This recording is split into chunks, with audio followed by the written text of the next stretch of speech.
آپ نے تحریر فرمایا کہ دیوبند اور بریلی کے علماء اس سلسلے میں اتحاد کی کوشش سعید اسد صاحب کر رہے ہیں جو فیصل آباد کے مشہور عالم دین ہیں، اور اگر اعلیٰ حضرت نے دیوبندی علماء کی جن 4 فتاوی پر اعتراضات اٹھائے ہیں، علماء دیوبند اس کی تشریح فرما دیں تو معاملات ٹھیک ہو سکتے ہیں۔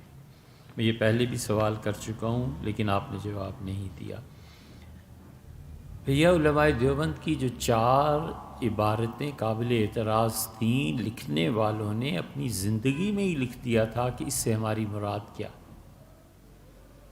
اتنے اصول کی بات تو ساری دنیا ہی سمجھتی ہے کہ کلام اور تحریر، جو لکھنے والا ہوتا ہے اور جو بولنے والا ہوتا ہے، جو کچھ وہ کہہ رہا ہے سب سے پہلے اس کے جملے کی تشریح وہ خود ہی کرے کہ کیا کہا ہے اس نے۔ اگر اس کی تشریح قابل قبول ہو تو نہیں لڑنا چاہیے، اور تشریح قابل قبول نہ ہو تو پھر بحث کی جاتی۔ اس لیے مولانا قاسم نانوتوی رحمۃ اللہ پہ اعتراض کیا گیا، حضرت تھانوی نور اللہ مرکزہ کی تحریر پہ اعتراض ہوا، حضرت خلیل احمد صاحب سہارنپوری رحمۃ اللہ علیہ کی تحریر پر اعتراض ہوا، اور ان سارے اعتراضات کے جوابات اسی وقت ان لوگوں نے اپنی زندگی میں دے دیے تھے، وہ مانے نہیں گئے، اور تکفیر پر اعتراض کیا گیا کہ تم کافر ہو۔ ان لوگوں میں ایسے بھی تھے جنہوں نے کلمہ پڑھا، انہوں نے کہا اچھا بھائی پہلے کافر تھے نا، لو اب مسلمان ہوتا ہوں، اب بتاؤ۔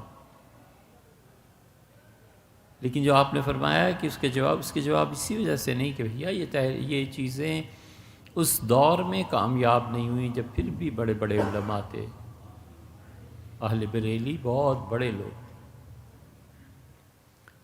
مولانا حشمت علی صاحب بریلوی مکتبہ فکر کے بہت بڑے عالم دین تھے، تحریک پاکستان میں شامل رہے اور مختلف جگہوں پہ۔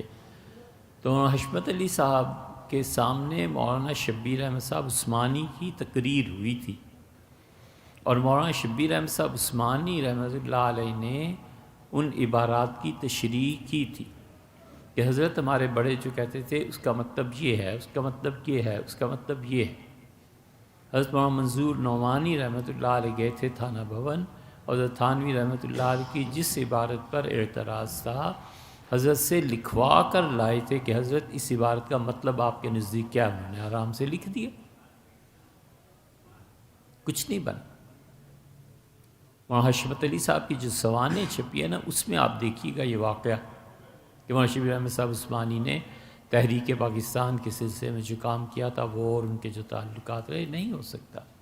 آپ کو امید ہے آپ کرتے جائیے، ہم بھی اس کی تائید کرتے ہیں ہمیشہ کہ نہ کرو۔ وجہ اس کی یہ نہیں ہے کہ حق اور باطل کا کوئی فیصلہ ہو گیا، وجہ اس کی یہ ہے کہ الحاد بڑھ گیا، کفر بڑھ گیا۔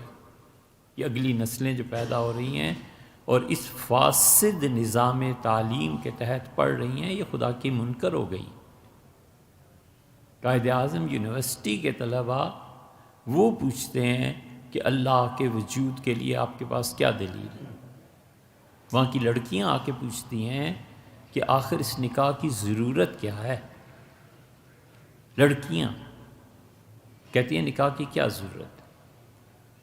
میوچل انڈرسٹینڈنگ بس کافی۔ ابھی آپ پہ کھلا نہیں شاید دنیا کا یہ نظام، پاکستان میں آ کر یہاں دیکھیں، یہاں الحاد میں اتنے لوگ، انہیں خدا کا خوف نہیں ہے۔